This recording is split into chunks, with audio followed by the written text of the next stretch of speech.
अगर आप चाहते हो आपका मॉड्यूलर किचन दिखने में प्रीमियम दिखाई दे और इस्तेमाल में काफी कंफर्टेबल हो, तो आपको कुछ बहुत ही इंपॉर्टेंट चीजों की तरफ ध्यान देना चाहिए जिससे कि ये दोनों चीजें पॉसिबल हो सकती है। बहुत बार हम क्या करते हैं, लाखों रुपए अपने मॉड्यूलर किचन के अंदर खर्च कर देते हैं, लेकिन कुछ महीने बाद आपको उस मॉड्यूलर किचन में दिक्कतें दिखाई देना शुरू हो जाती है। जैसे कि कैबिनेट में सीलन आने लगती है, ड्रॉवर अटकने लगते हैं, किचन काउंटर टॉप के ऊपर दाग दिखाई देने लगते हैं। किचन का इस्तेमाल करते समय आप हमेशा थका हुआ महसूस करते हो और बहुत बार ऐसा भी देखा जाता है कि गलत किचन काउंटर टॉप की हाइट की वजह से कमर में और गर्दन में हमेशा दर्द रहता है। तो ऐसी दिक्कतें आपके साथ ना हो, आपका किचन दिखने में अच्छा दिखाई दे और इस्तेमाल में भी काफी आसानी हो, तो इसके लिए आज के ये सभी इंपॉर्टेंट पॉइंट आपको ध्यानपूर्वक जरूर करवा लेने चाहिए। सबसे पहली चीज आ जाती है जो कि है प्लानिंग और लेआउट के रिलेटेड। देखिए दोस्तों, किचन में आपको ट्रायंगल रूल जो है उसके तरफ ध्यान देना चाहिए। यह सबसे पहली और बहुत ही अहम बात होती है। आपके किचन के 3 सबसे ज्यादा इस्तेमाल होने वाले पॉइंट जो होते हैं, जैसे कि सिंक,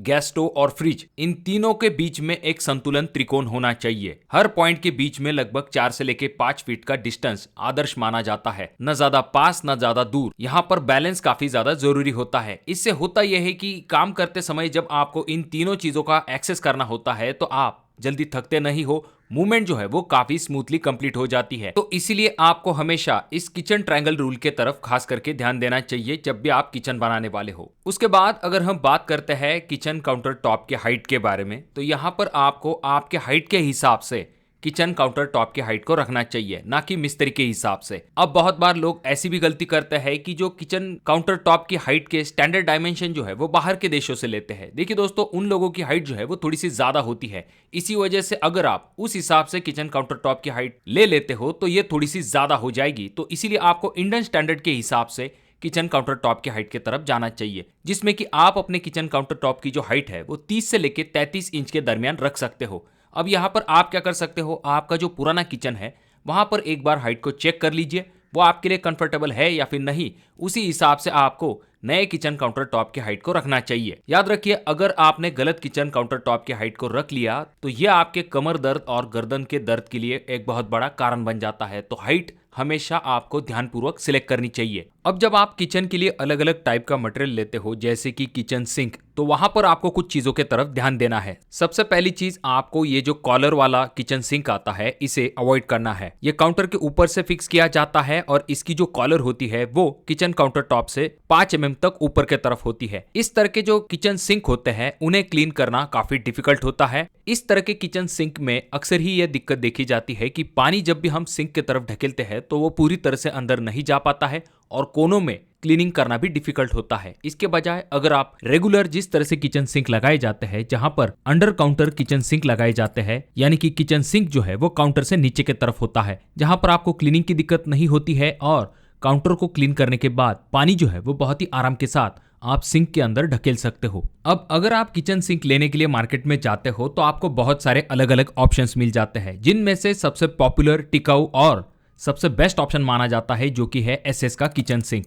देखिए दोस्तों, अगर आप एसएस का किचन सिंक लगाने वाले हो तो यह आपके लिए एक अच्छा ऑप्शन हो सकता है, पर इसमें आपको 2 इंपॉर्टेंट चीजें देखना जरूरी है। सबसे पहली चीज आ जाती है जो कि है स्टेनलेस स्टील का ग्रेड। जी हाँ दोस्तों, अगर आप किचन सिंक लेने वाले हो तो आपको कम से कम 304 ग्रेड का स्टेनलेस स्टील का किचन सिंक ही लेना है। इसमें जल्दी जंग नहीं लगेगा, ये काफी मजबूत होता है। उसके बाद थिकनेस के तरफ भी ध्यान देना है। बहुत सारे लोग सस्ते के चक्कर में पतले पापड़ जैसे स्टेनलेस स्टील किचन सिंक ले लेते हैं, पर जब बर्तन धोने की बारी आती है या फिर हेवी यूज होता है तो उनमें आपको डेंट दिखाई देते हैं, कुछ जगह पर किचन सिंक जो है वो फट जाते हैं। तो इसीलिए आपको अच्छे थिकनेस के तरफ जाना है। जो ब्रांडेड और अच्छे क्वालिटी के थिकनेस वाले एसएस के किचन सिंक होते हैं उनमें आपको जल्दी कोई भी दिक्कत दिखाई नहीं देगी। हाँ, थोड़े पैसे ज्यादा देने पड़ सकते हैं, पर लॉन्ग टर्म में ये जो एक्स्ट्रा पैसे आप दोगे ये कॉस्ट आपका वसूल हो जाएगा। अब दोस्तों, जब भी आप किचन सिंक लेने वाले हो तो उसमें कर्व के तरफ ध्यान दीजिए।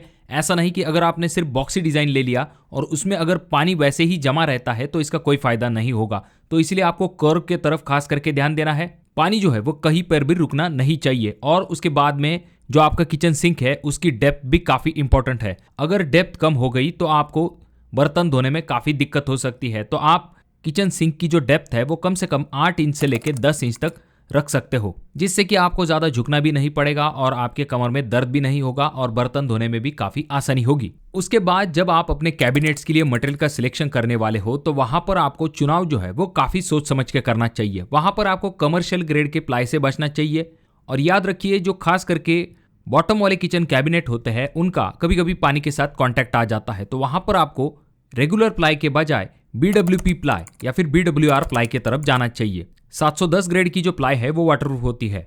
अच्छे ब्रांड्स की अगर हम बात करते हैं तो आप सेंचुरी प्लाई या फिर green ply, Duro, action Tesa ऐसे कुछ ऑप्शंस के तरफ जा सकते हो। कुछ लोग जो है HDHMR के ऑप्शन के तरफ भी जाते हैं, तो उस ऑप्शन के बारे में भी आप सोच सकते हो। अब दोस्तों जो लैमिनेट का मटेरियल है उसी तरह से आपको शटर की फिनिशिंग जो है उसके तरफ भी ध्यान देना चाहिए। मार्केट में वैसे तो शटर के फिनिशिंग के लिए आपके सामने बहुत सारे ऑप्शंस है, जैसे कि एक्रेलिक, डिकोपेंट, PU, लैमिनेट, पर इन सभी में से सबसे बेस्ट ऑप्शन आपके लिए हो सकता है लैमिनेट। देखिए दोस्तों जो लैमिनेट है वो आपको एक बेहतरीन बैलेंस देता है, जो कि कॉस्ट में भी थोड़ा सा कम होता है, मेंटेनेंस फ्री लाइफ आपको इसमें मिल जाती है और ये लॉन्ग लाइफ वाला भी होता है। अगर हम बात करते हैं थिकनेस, आपको कम से कम 1 mm तक लेनी चाहिए। एज बेंडिंग टेप आपको जरूर लगवाना चाहिए चारों तरफ से। देखिए दोस्तों अगर एज बेंडिंग प्रॉपर तरीके से नहीं की जाती है तो मॉइस्चर अंदर घुस सकता है और बोर्ड जो है वो फूल जाता है। अब दोस्तों बात करते हैं किचन काउंटर टॉप के बारे में। यहाँ पर आपको कलर के तरफ खास करके ध्यान देना है। बहुत सारे लोग व्हाइट कलर का जो किचन काउंटर टॉप है उसे ट्रेंड के चलते लगा लेते हैं। उन्हें लगता है कि अपने कैबिनेट के साथ ये मैच हो जाएगा और दिखने में काफी अच्छा दिखाई देगा। देखिए दोस्तों व्हाइट कलर डेफिनेटली अच्छा दिखाई देता है, पर मेंटेनेंस के हिसाब से अगर हम देखते हैं तो कोई दाग धब्बे इसके ऊपर आ जाते हैं तो ये बहुत ही जल्दी विजिबल होते हैं। इसे मेंटेन रखना थोड़ा सा डिफिकल्ट होता है, बार बार इसे आपको साफ करवाना पड़ता है और अगर कोई क्रैक वगैरह आ जाता है या फिर स्क्रैच आ जाता है तो वो भी यहाँ पर जल्दी दिखाई देता है। वहीं पर अगर हम बात करते हैं डार्क कलर वाले कैबिनेट की तो उनका फायदा यह होता है कि ये मेंटेनेंस फ्री होते हैं, दाग इनके ऊपर जल्दी दिखाई नहीं देते हैं, बार बार आपको क्लीनिंग की भी दिक्कत नहीं होती है। तो इसीलिए अगर पॉसिबल है तो थोड़े से डार्क कलर ऑप्शन की तरफ आप जा सकते हो। अगर आपको थोड़ा सा लाइट कलर चाहिए तो ऐसे में आप जो है क्वार्ट्ज जैसे ऑप्शन की तरफ जा सकते हो। और जब भी आप किचन काउंटर लगाने वाले हो तो 3 ऑप्शन आपके सामने आ जाते हैं, जैसे कि पहला ऑप्शन आ जाता है जो कि है ग्रेनाइट, मार्बल और क्वार्ट्ज। देखिए दोस्तों अगर आपको लाइट कलर लगवाना है तो आप एक वक्त क्वार्ट्ज की तरफ जा सकते हो। मार्बल आपको अपने किचन काउंटर टॉप के लिए बिल्कुल भी नहीं लगवाना है, क्योंकि ये जल्दी स्टेन पकड़ता है, स्क्रैच इसके ऊपर जल्दी विजिबल होते हैं। तो अगर आप सबसे बेस्ट ऑप्शन चाहते हो तो आपके सामने ग्रेनाइट सबसे बेस्ट ऑप्शन बन के सामने आता है। ये बहुत ही स्ट्रॉन्ग और ड्यूरेबल मटेरियल होता है, इसके ऊपर स्क्रैच भी जल्दी विजिबल नहीं होते हैं, अच्छी खासी हीट को भी ये बहुत ही आराम के साथ झेल सकता है। तो इसीलिए ग्रेनाइट आपके किचन काउंटर टॉप के लिए सबसे बेस्ट ऑप्शन बन जाता है। अब बात करते हैं किचन चिमनी के बारे में। देखिए दोस्तों एक बहुत बड़ा मिथ है कि किचन के लिए सिर्फ किचन चिमनी जो है वो काफी होती है। ऐसा बिल्कुल भी नहीं है। देखिए दोस्तों किचन चिमनी जो है वो धुएं को काफी अच्छे तरीके से खींच लेती है, पर किचन के अंदर का सारा धुआं जो है उसे प्रॉपर तरीके से नहीं खींच पाती है, चाहे आप जितनी भी कैपेसिटी की किचन चिमनी क्यों ना ले लो। यहाँ पर आपको यह ध्यान में रखना है कि किचन चिमनी के साथ आपको एक एग्जॉस्ट फैन और एक खिड़की की हमेशा जरूरत होती है। इन तीनों चीजों की मदद से किचन के अंदर जो धुआं या फिर जो गैसेस बनती है वो बाहर जाने में काफी ज्यादा मदद मिलती है और आपका किचन जो है वो हमेशा फ्रेश रहता है। देखिए दोस्तों अगर आप किचन चिमनी लेने वाले हो तो वहां पर आपको 2-3 चीजें जरूर ध्यान में रखनी चाहिए। सबसे पहली चीज, आजकल किचन में ट्रेंड के चलते बहुत सारे लोग इस तरह की स्लांटेड किचन चिमनी को लगाते हैं। ये जो स्लांटेड किचन चिमनी है दिखने में तो काफी प्रीमियम दिखाई देती है, पर इनके ऊपर तेल के जो चिपचिपे दाग होते हैं वो बहुत ही जल्दी दिखाई देते हैं, जिन्हें कि आपको बार बार क्लीन करना पड़ता है। तो इसीलिए आप रेगुलर टाइप की जो किचन चिमनीज आती है उनका इस्तेमाल कर सकते हो। उसके बाद जब भी आप किचन चिमनी लेने वाले हो तो ऑटो क्लीन फिल्टरलेस चिमनी का इस्तेमाल आप कर सकते हो। अगर हम बात करते हैं किचन चिमनी में सक्शन पावर काफी इंपॉर्टेंट होता है, तो जब भी आप किचन चिमनी लेने वाले हो तो 1200 से लेके 1500 m³ पर आवर सक्शन वाली किचन चिमनी के ऑप्शन की तरफ आपको जरूर जाना चाहिए। साथ में आपको एक छोटा सा एग्जॉस्ट फैन जो है उसे जरूर लगवा लेना चाहिए। और अगर आपके किचन के अंदर एक खिड़की होगी, भले ही वो छोटी ही क्यों ना हो, पर क्रॉस वेंटिलेशन के लिए ये काफी इंपॉर्टेंट चीज होती है, जिससे कि तड़के की जो गंध है वो मिनटों में निकल जाएगी। अब देखिए दोस्तों जो शेल्फ होता है, खास करके लोग जो है ओपन शेल्फ को लगवाना पसंद करते हैं, क्योंकि वहां पर वो अच्छी अच्छी चीजों को रख सकते हैं, जिससे कि ये दिखने में अच्छा दिखाई देता है। पर जो ओपन शेल्फ होते हैं वो दिखने में तो अच्छे दिखाई देते हैं, लेकिन धूल, मेंटेनेंस, ये दोनों ही चीजें इनमें काफी ज्यादा करनी पड़ती है। तो इसीलिए अगर पॉसिबल है तो आप जो है ग्लास शटर वाले शेल्फ जो है उनका इस्तेमाल कर सकते हो, जिससे कि बाहर से अंदर की चीजें भी दिखाई देंगी और ज्यादा धूल वगैरह भी जमा नहीं होगी। और किचन काउंटर टॉप के ऊपर जो आप टाइल लगाते हो, यानी कि जो बैक स्प्लैश टाइल है, वहां पर आपको खास करके ज्यादा ग्रूव डिजाइन वाली जो टाइल्स है उनको अवॉइड करना चाहिए। कुछ टाइल्स के ऊपर जो खांचे वगैरह बने हुए होते हैं या फिर जो डिजाइन पैटर्न होता है